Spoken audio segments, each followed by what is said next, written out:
₹78 पर IFCI limited का final और क्रूशियल बेस। यहाँ पे एक बुलिश इनगल्फिंग कैंडल अभी के सेशन के अंदर बन रही है।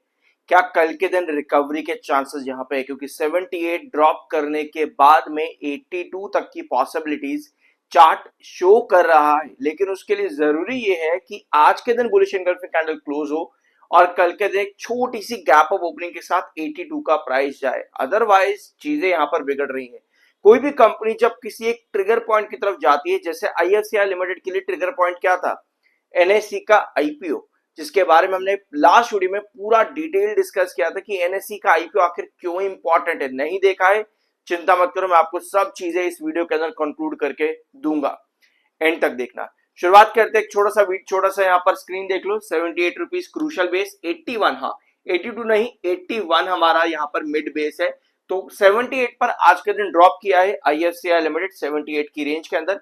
78.39 पर आज के दिन का लो बन चुका है और यहां से रिकवरी बननी जरूरी है, क्योंकि ये फाइनल बेस है 78 की रेंज का। इसके नीचे बहुत लोअर लेवल्स आपको देखने को मिलेंगे। तो ट्रिगर पॉइंट जो था वहां पर इसमें तेजी दिखी, यानी कि एनएससी का आईपीओ से। अब हमको क्या क्या चीजें चाहिए होंगी आईएफसीआई लिमिटेड में कि ट्रिगर पॉइंट अब मिसिंग है यहाँ पे, क्योंकि एनएससी के बारे में अभी लेटेस्ट अपडेट सब नहीं है। ऐसा नहीं है कि हर दिन अपडेट आती रहेगी कि भैया अब आईपीओ ला रहे, अब आईपीओ ला रहे हैं। एक बार आएगी, दैट्स इट, ठीक है। तो जो ट्रिगर पॉइंट अब हमारे लिए यहाँ पर बचेंगे वो है आपका वॉल्यूम्स एंड डिलीवरी। कल के सेशन में वॉल्यूम काफी कम था, 6 करोड़ का था वीकली और मंथली बेसिस पर, जो कि बहुत कम है। लेकिन अच्छी चीज ये थी कि डिलीवरी आपके पास एटलीस्ट 20% की थी, जो कि वीकली मंथली बेसिस पर ज्यादा है। आज के दिन भी वॉल्यूम काफी कम आ रहा है, लगभग 5 करोड़ का वॉल्यूम और 2:30 बज रहे हैं। तो वॉल्यूम आज के दिन कम रहने के चांसेस हैं। लेकिन डिलीवरी आज अगर 20% के ऊपर आती है तो भैया कल के सेशन में कुछ ना कुछ रिकवरी के चांसेस मिल जाते हैं। तो ये रहेगा आपका ट्रिगर पॉइंट आईएफसीआई लिमिटेड में। टेक्निकली 59.3 पर एमएफआई है, 56.6 पर आपका आरएसआई है। और इसके अलावा मैं आपको एक चीज और बता दूं कि कंपनी ने अपनी तरफ से ऐसी कोई अपडेट नहीं दी जिसकी वजह से आपको ये तेजी देखने को मिले। बट एनएससी का आईपीओ सिर्फ और सिर्फ इकलौता यही एक ऐसी चीज थी जिसकी वजह से आपको ये पूरा मोमेंटम कैरी करता देखने को मिला है।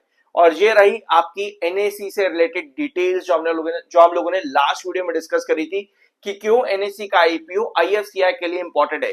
क्या आईएफसीआई ने एनएससी के अंदर आउट ऑफ मार्केट स्टॉक या स्टेक ले रखा है? ऐसा नहीं है, क्योंकि आईएफसीआई लिमिटेड ने, आपको पता होगा, SHCIL stock holding corporation of India, यहां पर मेजॉरिटी स्टेक 52.8% का खरीदा हुआ है आईएफसीआई लिमिटेड ने, एसएचसीआईएल ने।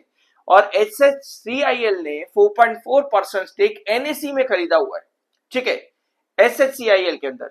मतलब आईएफसीआई ने जिस कंपनी में इन्वेस्ट किया हुआ है मेजॉरिटी स्टेक, उस कंपनी ने एनएससी के अंदर इन्वेस्ट किया हुआ है स्टेक का।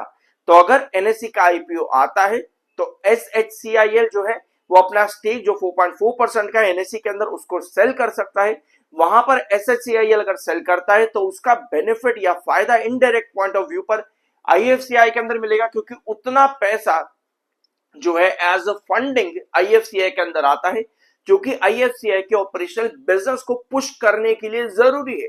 ये सब चीजें आपको इस पूरे स्क्रीन पर मिल जाएंगी। अगर स्क्रीन आप रीड करने में दिक्कत हो रही है तो वीडियो जाकर के देखना। ये मैंने वीकेंड या फिर अभी 1-2 दिन पहले आप लोग के साथ डिस्कस किया था, बहुत इंपॉर्टेंट है। अगर आप आईएफसीआई में काम कर रहे हो, इन्वेस्ट कर रहे हो, कुछ भी कर रहे हो, तो आप लोग के लिए ये वीडियो बहुत ज्यादा जरूरी रहेगा। ऑलराइट, अब बढ़ते आगे।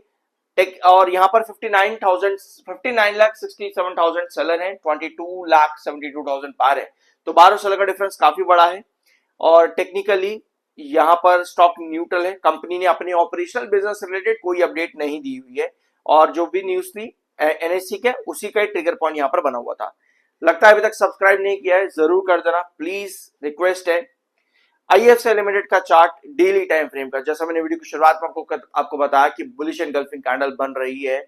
ऑल्दो 7 EMA के नीचे ड्रॉप करते हुए आज के दिन की ये कैंडल बनी है। नीचे की टेल लंबी है, जो कि बार को इंडिकेट करती है।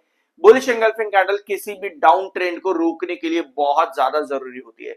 यानी कि एट दी एंड कल के दिन मुझको भाई इस बुलिश एनगल्फिंग कैंडल के बाद क्या चाहिए होता है, एक छोटी सी गैप अप ओपनिंग। भैया ये गैप अप ओपनिंग मुझे अगर कल के दिन मिलती है तो 82 रुपीज के आसपास मेरा प्राइस कल के दिन बन सकता है। तो उसके लिए जरूरी यह है कि एक छोटी सी गैप ऑफ ओपनिंग रहे, तभी ये पॉसिबल है। क्योंकि ₹78 जहां पर आज के दिन बेस लेकर के बैठा है आपका IFCL लिमिटेड, यहां से कोई भी गिरावट आपको बड़े करेक्शन और ब्रेक डाउन की तरफ लेकर के जाएगी, जिसमें नेक्स्ट बेस आपका बनता है एट 72.50 की तरफ। तो 78 एक बहुत क्रूशियल बेस है, यहां से हल्की सी गैप ऑफ ओपनिंग कल के दिन हमको 82 के प्राइस की तरफ लेकर के जाएगी, जो कि बहुत जरूरी रहेगा इस गिरावट को रोकने के लिए।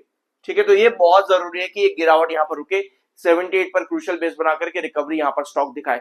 तो उस सिचुएशन पे कल के दिन की कैंडल हमको कुछ इस तरह से बनती देखने को मिल सकती है। ये चीज हमको चाहिए कल के दिन के लिए, ताकि ये फॉल यहां पर रुके, अदरवाइज गिरावट के चांसेस यहां पर बहुत ज्यादा हाई नजर आते हैं। एक चीज मैं आपको और बताऊं जाने से पहले, कि कोई भी कंपनी जब किसी न्यूज के बेस पर चल रही है, और वो भी एक्सटर्नल न्यूज है, ऐसा नहीं है कि कंपनी के फाइनेंशियल या बिजनेस से रिलेटेड कोई बढ़िया न्यूज कंपनी ऑपरेशन कर रही है या फिर कुछ कंपनी अपना बिजनेस एक्सपांड कर रही है, ऐसी कोई न्यूज अगर नहीं है, कोई सिर्फ आउट ऑफ द सोर्स यानी कि आउट ऑफ बिजनेस कंपनी की कोई न्यूज आ रही है जो कि इनडायरेक्टली कंपनी को फायदा कर सकती है, वो सिर्फ एक ट्रिगर पॉइंट होता है जिसकी वजह से बहुत बड़ा फायदा कई बार मिलता है। तो IFCL लिमिटेड ने इन्वेस्टर को बड़ा फायदा दिया, तगड़े रिटर्न बना करके दिए इस पूरा टाइम पीरियड के अंदर NSE के IPO की वजह से। अब देखना ये है कि ये जो ट्रिगर पॉइंट है, ये जो न्यूज है, ये कितना और फ्रीक्वेंटली आएगी। इसका मैंने एग्जांपल भी आपको दिया था, JP power ventures limited, Adani एक ट्रिगर पॉइंट था, वहां पर तो तेजी देखने को मिली, लेकिन अगर ट्रिगर पॉइंट मिस हो जाए कहीं पे आकर के, तो फिर धीरे धीरे करके आपको करेक्शन भी देखने को मिलती है। तो उस ट्रिगर पॉइंट का बने रहना बहुत जरूरी है, यानी कि आप लगातार NSE के IPO को लेकर के खबरें मार्केट में अगर बनी रहे, तो IFCL लिमिटेड के लिए चीजें बढ़िया हो सकती है, क्योंकि SHCIL एट द एंड ये इनडायरेक्ट फायदा यहां पर पहुंचा सकता है IFCL लिमिटेड को, एज पर सोर्सेज और एज पर रिपोर्ट्स जो मैंने अभी आपको शो भी करी स्क्रीन पे।